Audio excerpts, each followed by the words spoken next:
Le 10 novembre, Marc Guillemot va prendre le départ du Vendée Globe. Considéré comme l'Everest de la mer, cette épreuve consiste à faire un tour du monde en 90 jours en solitaire. Aucune escale, il faut passer par les océans les plus dangereux pour virer les 3 caps mythiques, Bonne-Espérance, Lewin et Horn. Dans cette course, les marins doivent seuls gérer la stratégie, la météo et faire les réparations.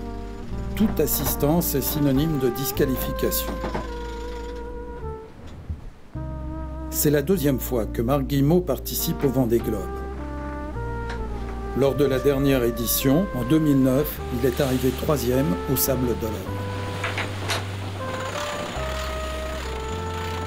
Fasciné par les marins qui participent au Vendée Globe, je rêve de l'impossible. Être à bord avec l'un d'entre eux pour filmer sa course, son intimité, raconter sa solitude en mer, ses doutes, ses délires, ses peurs et ses joies. Faire partager aux autres la violence de ses émotions.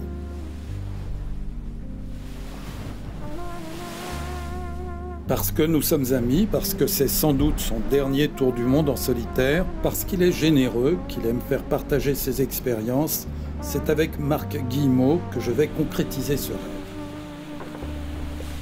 Bien sûr, je ne serai pas à bord avec lui, mais mes caméras y seront et grâce à notre complicité, nos fréquents échanges pendant la course via Internet, il va tourner ce que je lui demande, oser raconter la réalité de sa solitude.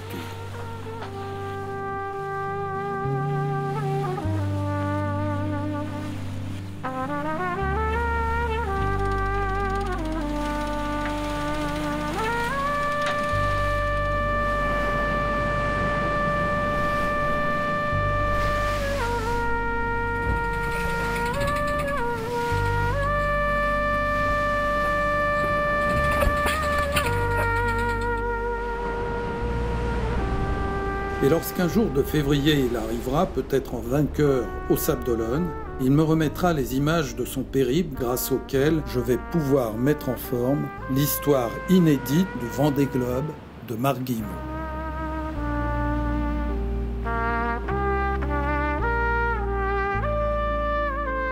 L'arrivée du Vendée Globe, c'était le 16 février 2009. Accueilli par mes copains, mes amis, ma famille. C'était un grand moment. Ça faisait suite à 3 mois de course difficiles, durs. Et d'arriver à l'endroit où on était parti 3 mois avant, c'était un énorme bonheur. On dit souvent qu'on n'est jamais aussi bien dans sa vie que le jour où on arrive du Vendée Globe. J'ai pu le vérifier. Lorsqu'on arrive, il y a peut-être une fierté intérieure d'avoir réussi à mener des bateaux qui ne sont pas forcément faciles à mener en solo. Il y a une satisfaction de retrouver l'équipe qui nous a aidés à préparer le bateau, à faire en sorte que le bateau traverse sans difficulté. Et puis c'était un plaisir très personnel, très intérieur. C'est-à-dire qu'on est juste... alors c'est très prétentieux. C'est pas très humble, mais on est très content de soi. Ouais. C'est une force intérieure qui se dégage et on se dit on l'a fait et on l'a bien fait et intérieurement je crois qu'on en est très fiers.